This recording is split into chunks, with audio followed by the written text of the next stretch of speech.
Buddhist seminary, Buddhist training and conference centre, आधुनिक बुद्ध बाबासाहेब आंबेडकर संकल्पित धम्म प्रचार यंत्रणा निर्मिती ऑनलाईन प्रेरणासत्र 36वा, आठवडा 34वा. या ऑनलाईन सत्रामध्ये उपस्थित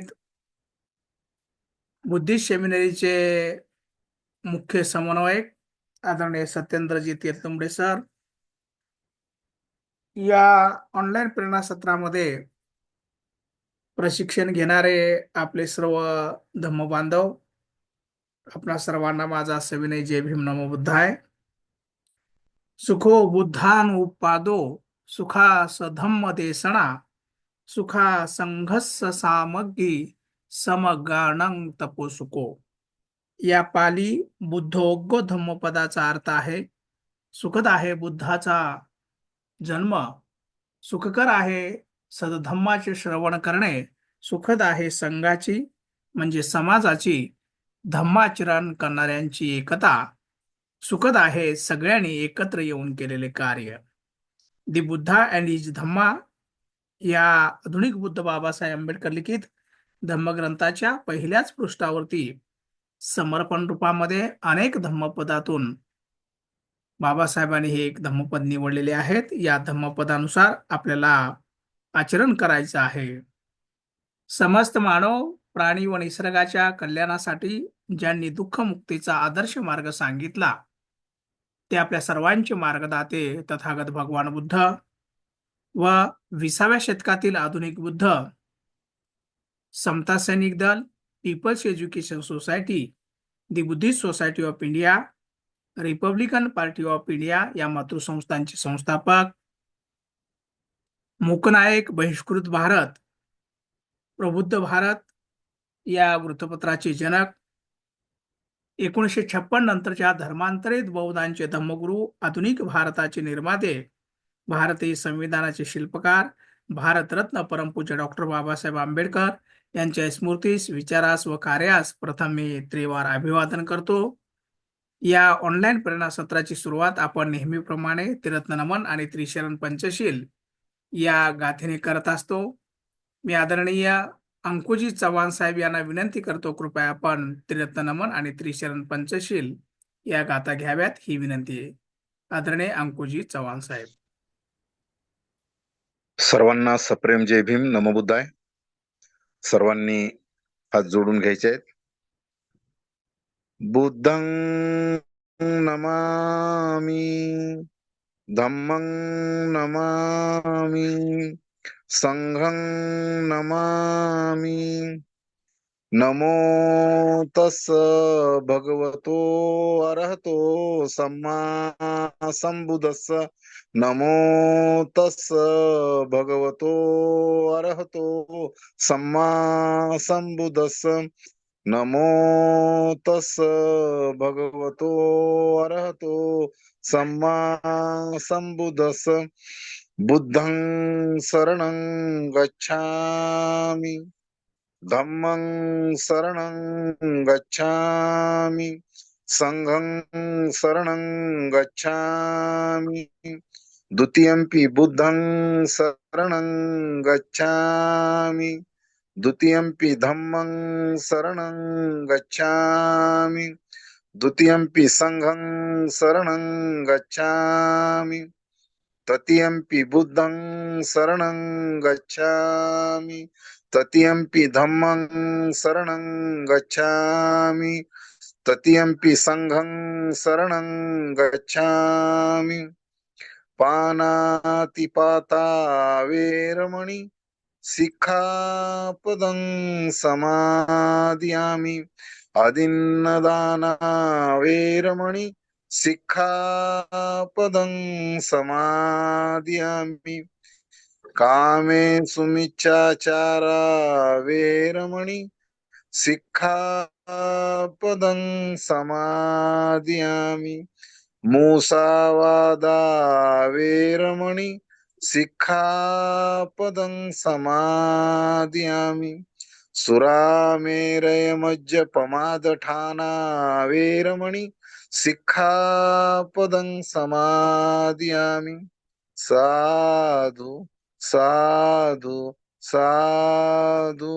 बुद्धं नमामि, धम्मं नमामि, संघं नमामि. खूप खूप धन्यवाद साहेब. आपण अगदी स्पष्टपणे आणि सुमधुर आवाजामध्ये त्रिरत्न नमन आणि त्रिशरण पंचशील या गाथा घेऊन धम्ममय वातावरण निर्माण केलं आहात, त्याबद्दल आपल्याला साधुवाद. या ऑनलाईन प्रेरणा सत्रामध्ये उपस्थित असलेले बुद्धिस्ट सेमिनरीचे संचालक आदरणीय भदंत धम्मसारजी उपस्थित आहेत. या ऑनलाईन प्रेरणा सत्राचा मुख्य संबोधन विषय आहे व्यक्तिमत्व विकास, म्हणजेच देहबोली, म्हणजेच बॉडी लँग्वेज. या अनुषंगाने आपल्याला आदरणीय सत्येंद्रजी तेलतुंबडे सर संबोधन करणार आहेत. मी आदरणीय सरांना विनंती करतो, कृपया आपण या विषयाच्या अनुषंगाने आम्हाला मार्गदर्शन करावं ही विनंती. आदरणीय सत्येंद्रजी तेलतुंबडे सर.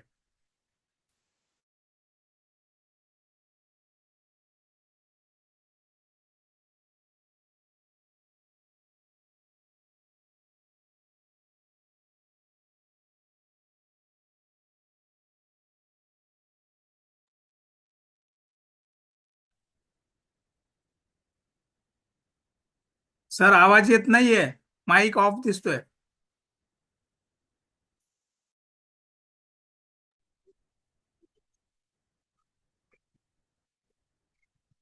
जय भीम, नमो बुद्धाय. जय भीम, नमो बुद्धाय. आजचं आपलं हे धम्मप्रचार यंत्रणेचं, बुद्धिस्ट सेमिनरीचं आणि the Buddhist conference and training सेंटरच्या पहिल्या धम्मप्रचार यंत्रणा स्तर श्रद्धावंतचं संबोधन या अर्थाने अंतिम सत्र आहे. या नंतरचे पाचही सत्र यामध्ये सहभागी झालेल्या संवादकांनी घ्यायचे आहेत. आजचं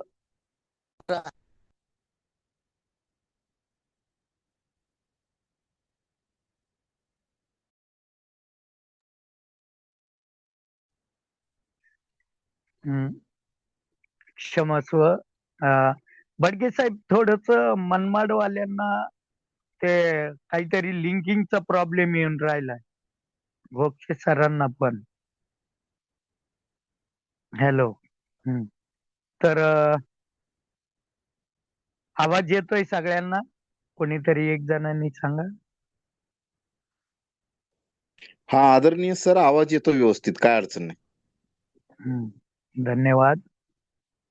क्षमस्व, थोडं डिस्टर्ब झालं, पण हा पण आमच्या या बॉडी लँग्वेजचा आणि देहबोलीचा एक महत्वाचा भाग आहे. काही जणांना हा बॉडी लँग्वेज हा एक नवीन विषय असू शकतो, तर काहींच्या मते व्यक्तिमत्व विकासाशी आणि याचा काय संबंध आहे, तर काहींच्या मते धम्माचा आणि या बॉडी लँग्वेजचा काय संबंध आहे. खरं तर बॉडी लँग्वेजचा धम्माने जितका अभ्यास केला आणि जितकं तंत्र विकसित केलं तितकं अद्यापर्यंत कोणीच केलं नाही. याच्यासाठी फक्त सांगून भागणार नाही, तर काही उदाहरणाची आवश्यकता आहे. आणि त्यातलं एकच सगळ्यात मोठं उदाहरण द्यायचं म्हणजे आपण भगवान बुद्धांची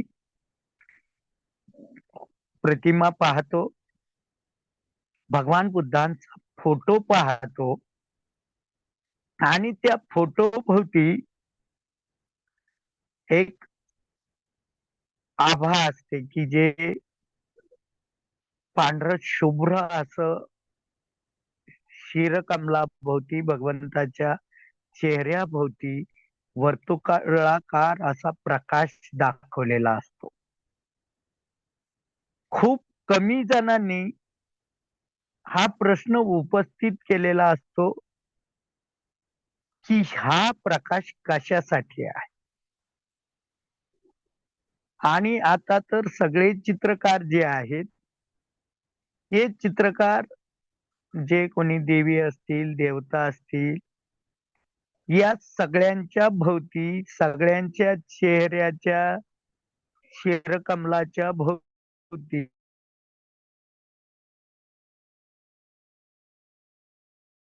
हा जो प्रकाश आहे, या प्रकाशाचा संदर्भ बॉडी लँग्वेजशी आहे, देहबोलीशी आहे. अनेकदा ज्या वेळेला एखादा वक्ता बोलत असतो, विधी करत असतो, बौद्धाचार्य किंवा भंतेजी प्रवचन करीत असतात,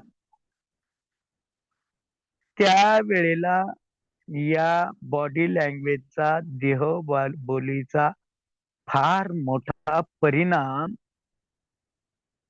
या श्रोत्यांवर होत असतो आणि वक्त्यांवर पण होत असतो.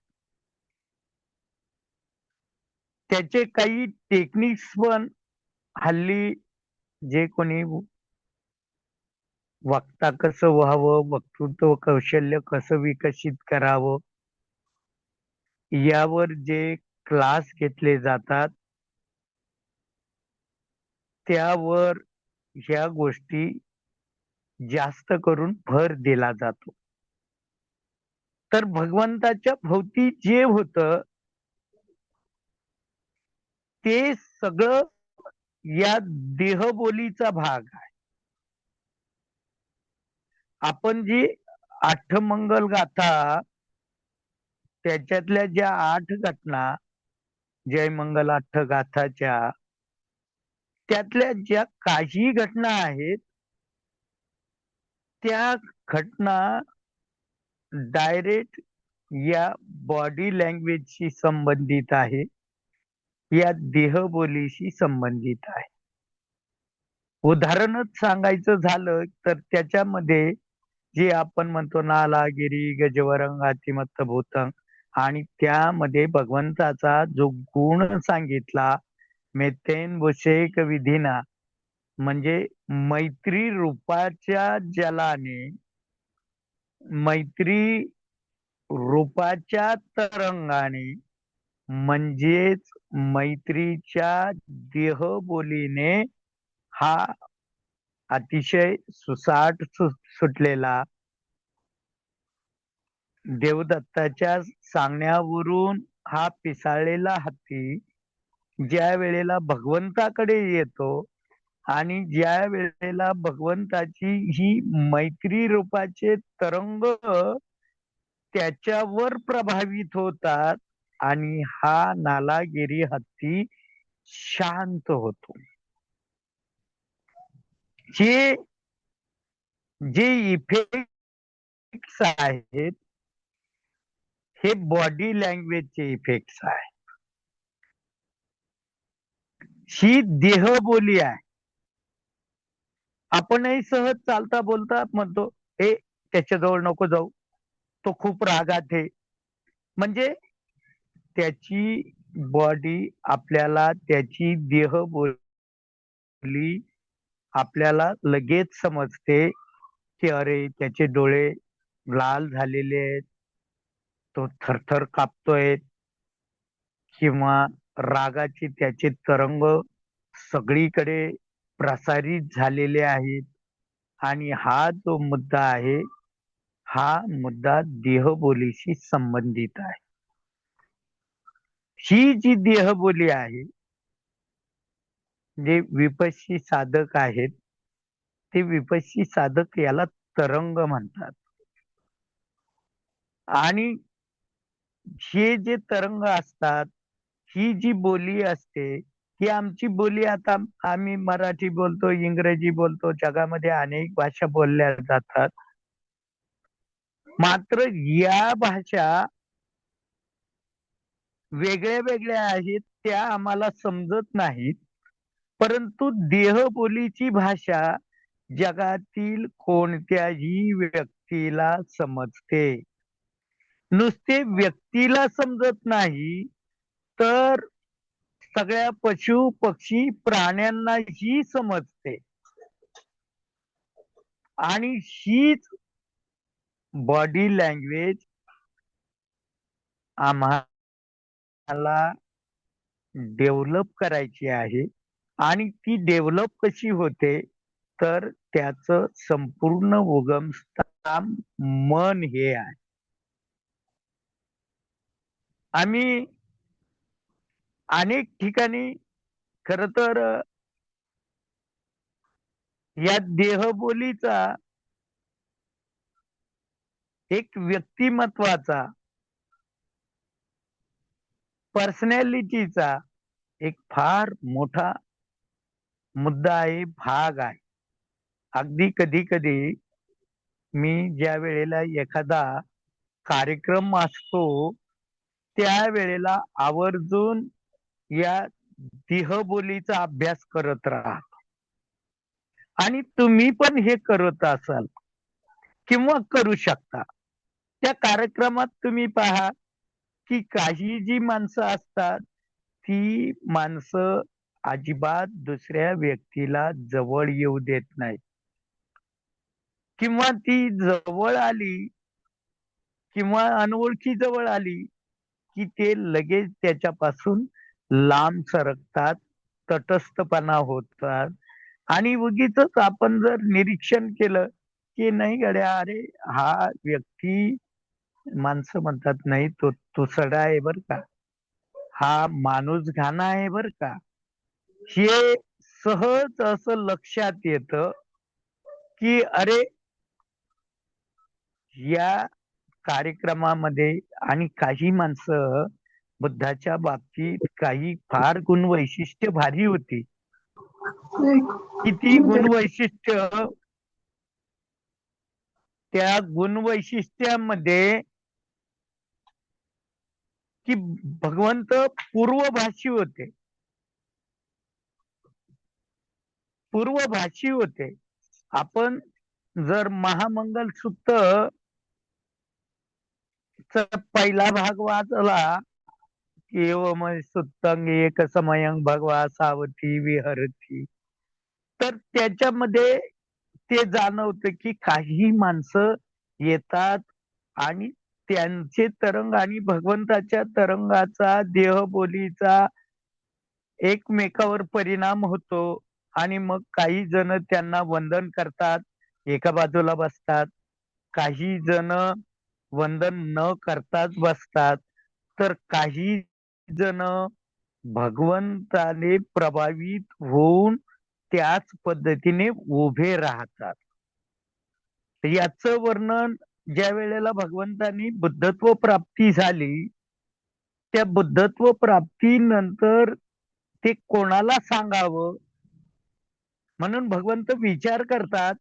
आणि शेवटी आपले जे सहसोबती होते 5 परिव्राजक, की ज्यांना भगवंताचे आपण 5 शिष्य म्हणतो, कौंडिन्य, महानाम, अश्वजित, कश्यप आणि बद्धीय, ते ठरवतात की ते बघा सिद्धार्थ गौतम येतोय.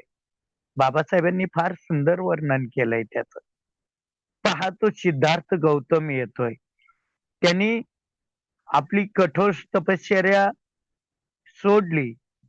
त्यांनी जे दळदंडनाचा भाग होता तो सोडला. त्याचा ना आता आपला काही संबंध नाही. त्याच्याशी आता कोणी बोलायचं नाही. त्याला वाटलं तर येऊ द्यायचं, बसलं तर बसू द्यायचं. एक जण म्हणतो की जाऊ द्या आपण तिथं त्याला जागा मोकळी करू आणि वाटला तर तो बसल. परंतु बाबासाहेब म्हणतात हा निर्धार त्यांचा भगवंत जसे जसे जवळ आले तसा ढळू लागला. आणि ज्या वेळेला भगवंत जवळ आले तर लगेच एकेकाने एक एक काम करायला सुरुवात केली. एकाने लगेच भगवंताला पाणी दिलं. एकाने लगेच बसायला जागा झटकून हे केली आणि दुसऱ्याने तिथं असलेलं जे चावर आहे, पंखा आहे, तो भगवंताला लगेच तिथं अ, जे गरमीचे दिवस असल्याने आवर्जून पंखा हवा घालायला सुरुवात केली आणि कश्यप आणि भदीय या दोघांना काहीच न समजल्यामुळं ते हात जोडून उभा राहिले. म्हणजे भगवंत काहीच बोलले नाही, परंतु भगवंताच्या या देहबोलीचा या 5 जणांवर परिणाम झाला. बाबासाहेबांचं ज्यांना आम्ही आधुनिक बुद्ध म्हणतो, त्यांचं पण अशी खूप उदाहरणं प्रसिद्ध आहे. आणि त्यातले त्यात संसदेतले उदाहरण तर प्रचंड प्रसिद्ध आहे. धनंजय कीरांनीही त्या गोष्टीचं वर्णन केलेलं आहे. थोडस चांगदेव भीमराव खैरमोडे यांनी तेवढं त्याच्यावर लक्ष दिलं नाही.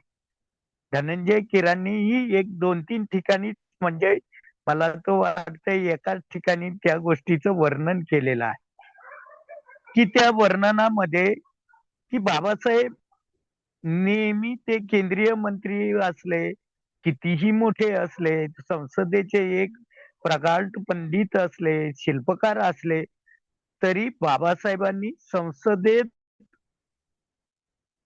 सुरू व्हायच्या अगोदरच बाबासाहेबांचं आगमन व्हायचं आणि बाबासाहेब आपल्या जागेवर जाऊन बसायचे आणि बाबासाहेबांचं ही बॉडी लँग्वेज, देहबोली इतकी शक्तिशाली होती की कोणीच बाबासाहेबांना नमस्कार केल्याशिवाय, हात जोडल्याशिवाय आपल्या जागेवर जात नव्हता. अगदी तत्कालीन प्रधानमंत्र्यांना, नेहरूंना सुद्धा बाबासाहेबांच्या कडे येणं, त्यांना स्मित करणं, त्यांना हात जोडणं, मग त्यांच्याकडे जाणं, इतकी बाबासाहेबांची बॉडी लँग्वेज शक्तिशाली होती.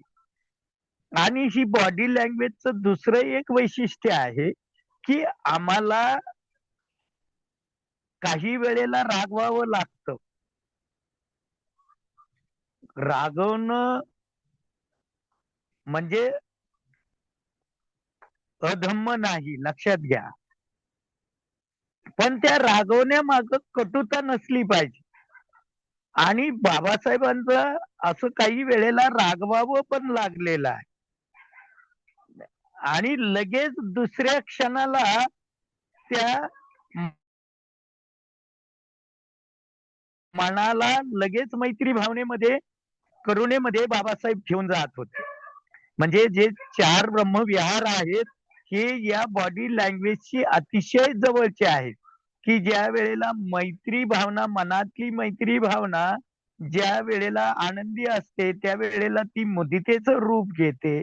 हीच जी भावना म्हणजे सहानुभूतीने पाहते, त्यावेळेला करुणेचं रूप घेते आणि तीच मैत्री भावना ज्या वेळेला की जिथं आनंदही नसतो आणि दुःखही नसतं, अशा वेळेला उपेक्षेची स्वरूप घेतं आणि हे आमच्या सगळ्या बॉडीवर स्पष्ट त्या देहबोलीवर ते स्पष्ट दिसतं आणि आम्हाला हे सगळं अवगत झालं पाहिजे. आमचे हे वाक्य ना आमची शरीरही असतील आमची देहबोली अशी असता कामा नाही. आमचे माणसं खुशाल म्हणतात, हे माझ्या इतकं वाईट माणूस नाही. अरे ही काही सांगायची गोष्ट आहे का? काही माणसं प्रचंड असे रागात असतात, थरथरत असतात आणि हा राग कायमस्वरूपी ठेवतात.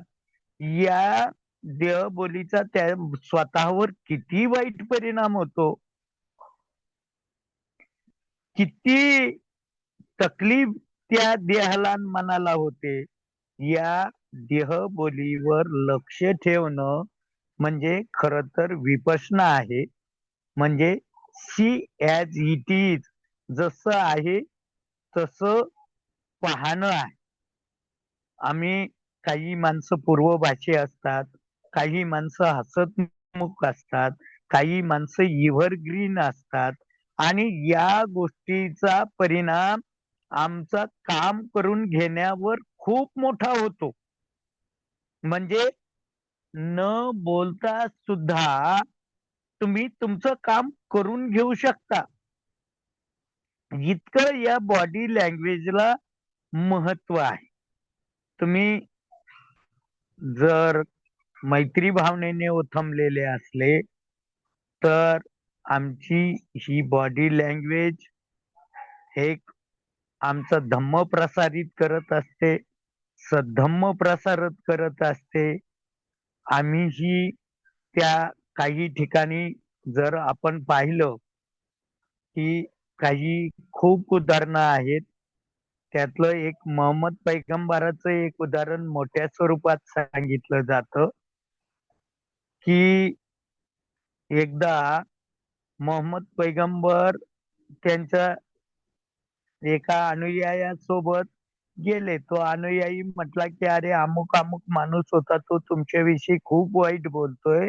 चला आपण त्याला बदलू, त्याला तुमचं खरं महत्त्व सांगू." आणि मोहम्मद पैगंबर त्या अनुयायासोबत तिथं जातात आणि गेल्यावर तो अनुयायी त्या व्यक्तीवर खूप भडकतो. "बघ, पाय आता कशी तुझी जिरवतो. मी आता माझ्या भाषेत सांगतो. आता मी आणला अमक्याला, मी आणला आता मोहम्मद पैगंबरला. तुझं वाटोळच करतो. तुझे त्याचा जो आविर्भाव होता, त्याची जी देहबोली होती, ती देहबोली इतकी खतरनाक होती, की मोहम्मद पैगंबरांनी त्यांच्याशी बोलणंच टाळलं. ते सरळ निघून गेले. आणि नंतर मग अनुयायी म्हटला, "अहो मी तुमचंच काम करत होतो आणि तुमचंच महत्त्व सांगत होतो आणि तुम्ही सगळं इकडे निघून आले." ते म्हटले, "अरे बाबा तू असं बोलायला लागला, तू असा आविर्भाव करायला लागला." तर त्यांनी वेगळं उदाहरण दिलं, की जे आपल्यासोबत जे देवी देवता होते ते सगळे निघून गेले. खरं तर हा देवी देवताचा संदर्भ नव्हे. त्यातले तिथलं जे मैत्रीपूर्ण वातावरण होतं, जे चांगलं वातावरण होतं, ते वातावरण तिथं त्या देहबोलीमुळं नष्ट झालं आणि मोहम्मद पैगंबर निघून गेले. आम्ही पाहतो, की आम्हाला विहारामध्ये जसं देहबोलीचा भाग असतो, तसं आम्हाला विहाराचं पावित्र्य ठेवता आलं पाहिजे. तिथं कोणत्या वेळेला, कोणत्या प्रसंगी कशा पद्धतीने वागलं पाहिजे, कशा पद्धतीने बोललं पाहिजे, याचं सगळं आमच्या स्वतःवर आहे. तेच अतदीप भव आहे आणि या देहबोलीचा खूप मोठा अभ्यास आहे. पण तो टप्प्याटप्प्याने आपण करूया. इथं प्राथमिक बाबीमध्ये की आम्हालाही आमच्या बॉडी लँग्वेजवर, आमच्या देहबोलीवर, आमच्या भावनेवर, आमच्या मनावर आम्हाला नियंत्रण राखता आलं पाहिजे. ते मन आम्हाला अतिशय धम्माकडे नेता आलं पाहिजे आणि इतरांनाही धम्माकडे आणता आलं पाहिजे.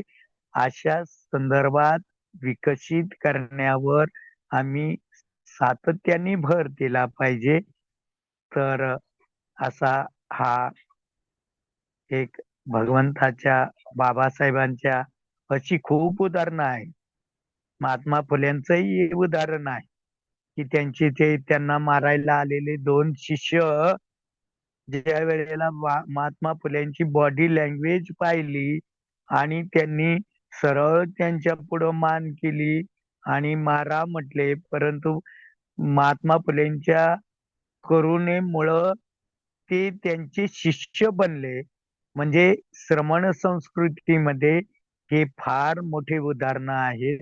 भगवंताचे आणि बाबासाहेबांचे तर प्रचंड उदाहरणं आहेत. आम्ही पण यावर अभ्यास करावा, लक्ष द्यावं आ- आणि एक धम्ममय वातावरण आम्ही जिथं जाऊ तिथं निर्माण करण्यावर भर राहावा, एवढंच या ठिकाणी बोलतो. आणि या आपल्या सर्व सहभागी झालेल्या, बुद्धत्वाकडं आकर्षित झालेल्या, आधुनिक बुद्धाच्या मार्गावर आरूढ होणाऱ्या या सर्व धम्म बांधवांना, त्यांच्या बुद्धत्व बीजाला, त्यांच्या धम्माकडं वाटचालीला आणि सांघिक कार्याला वंदन करून या ठिकाणी मी थांबतो. जय भीम, नमो बुद्धाय.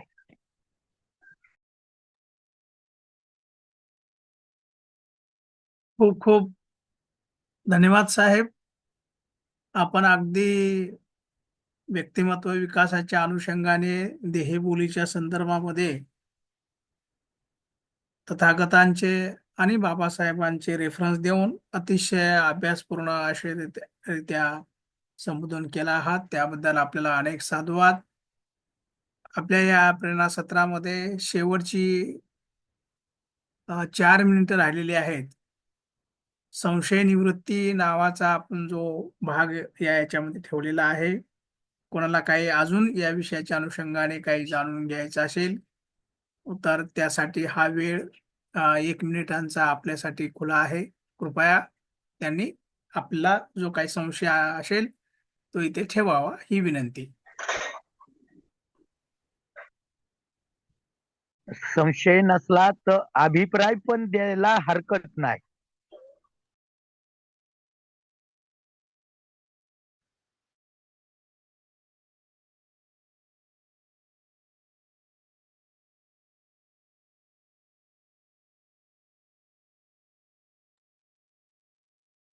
आजच्या या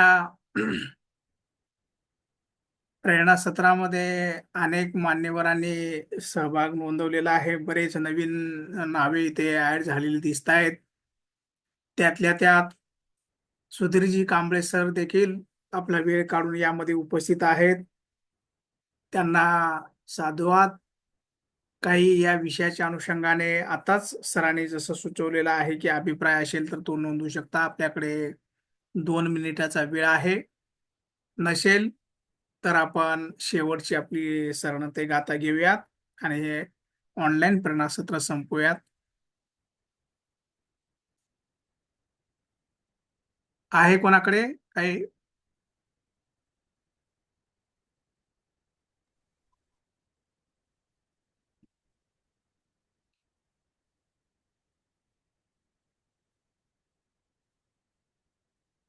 सगळ्यांना विषय अतिशय भावलेला आहे असं समजून या प्रेरणा सत्राची आपण सांगता शरणते गाथेने करूयात. मी उषाताई पठारे यांना विनंती करतो, कृपया आपण शेवटची शरणते ही गाथा घ्यावी. आयुष्यमानिनी उषाताई पठारे.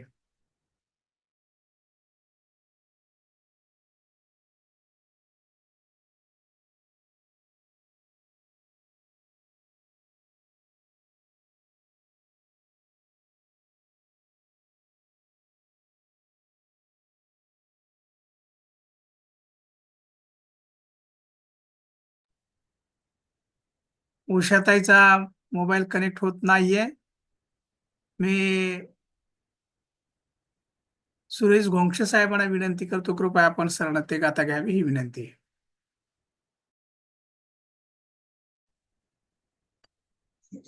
सर्वांनी हात जोडावे. नास्ति मे शरणं अयं बुद्धो मे शरणं वरणं एतेन सज्जवजेन होतु मे जय मंगलम. नास्ति मे शरणं अयं धम्मो मे शरणं सज्जवजेन होतु मे जय मंगलम. नास्ति मे शरणं अयं संघो मे शरणं वरणं